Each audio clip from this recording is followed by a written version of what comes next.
Anugerah dari Tuhan Yesus Kristus, kasih setia Allah Bapa, itulah kiranya menyertai kamu sekalian. Amin.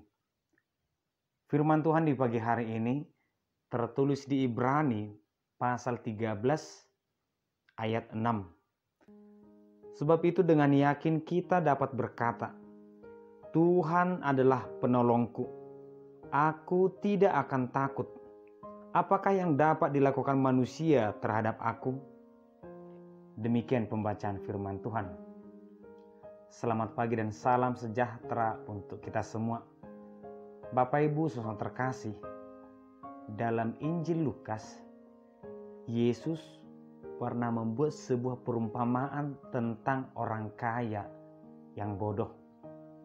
Orang kaya ini akan menimbun hartanya, persiapannya untuk hari-hari esok, sehingga dia dengan yakin berkata kepada jiwanya, "Hai jiwaku, tenanglah, maka hari esok ini akan aman-aman saja.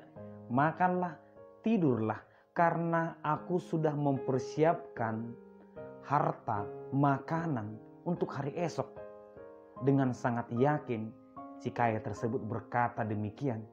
Tetapi Tuhan berkata, "Hai orang kaya yang bodoh, malam hari ini juga aku akan mengambil nyawamu, hidupmu."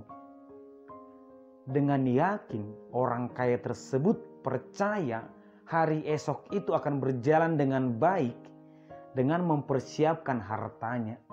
Tetapi dia tidak tahu bahwa hari esok itu adalah milik Tuhan. Semua berada di tangan Tuhan.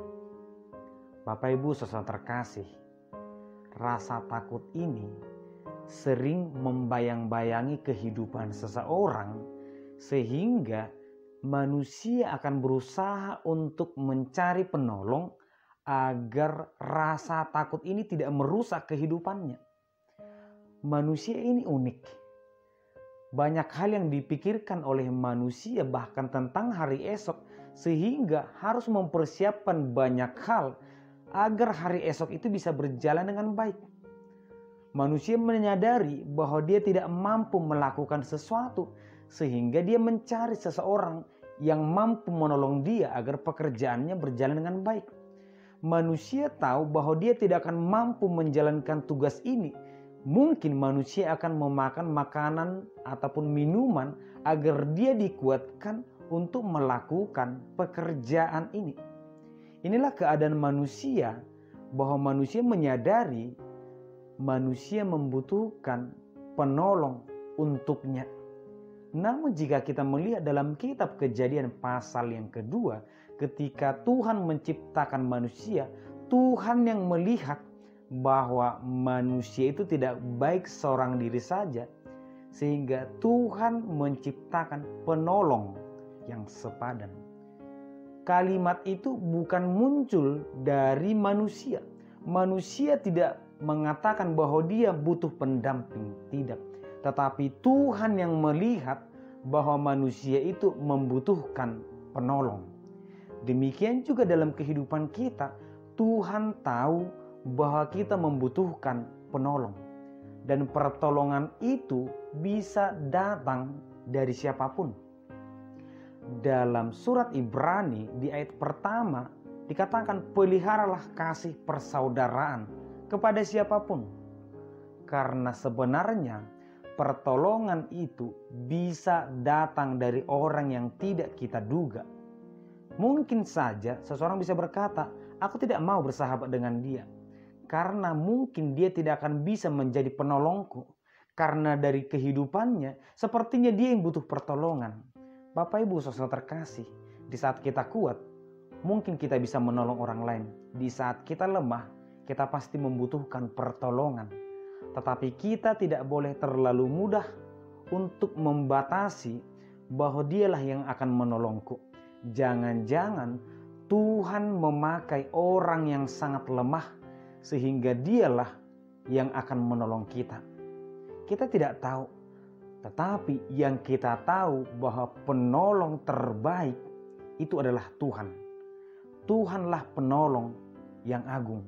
Manusia hanyalah penolong yang sepadan, karena memang Tuhan yang tahu apa yang kita butuhkan, Tuhan yang tahu apa yang kurang dalam kehidupan kita. Sehingga mungkin kita pernah melihat seseorang salah memilih pendamping, salah memilih sumber pertolongan. Sesuatu yang kita anggap sebagai pertolongan ternyata sesuatu itu yang mungkin bisa menjatuhkan kita.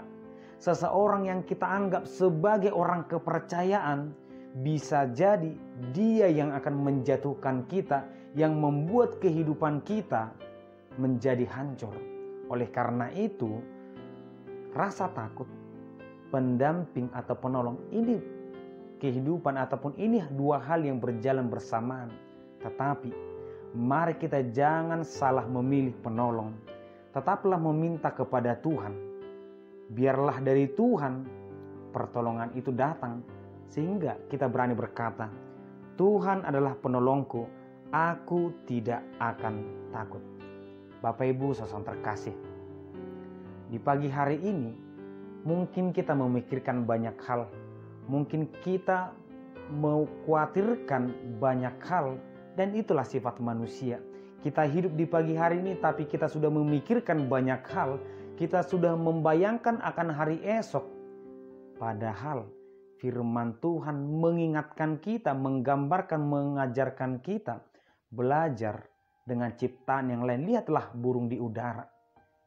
Mereka tidak mengkhawatirkan banyak hal. Mereka tidak menakutkan akan hari esok karena sebenarnya Tuhan mempersiapkan yang terbaik kepada mereka. Demikian juga dalam kehidupan kita. Ketika kita percaya bahwa Tuhan adalah penolong, Tuhan sudah mempersiapkan yang terbaik untuk kita, maka mari kita hilangkan rasa takut, karena bersama Tuhan semua akan indah, akan berjalan dengan baik, karena Tuhan adalah penolong kita. Amin, kita berdoa. Terima kasih Tuhan. Tuhan adalah penolong, kawan yang sejati bagi kami. Berkati kami Tuhan, agar kiranya hal-hal di dunia ini tidak membuat kami takut.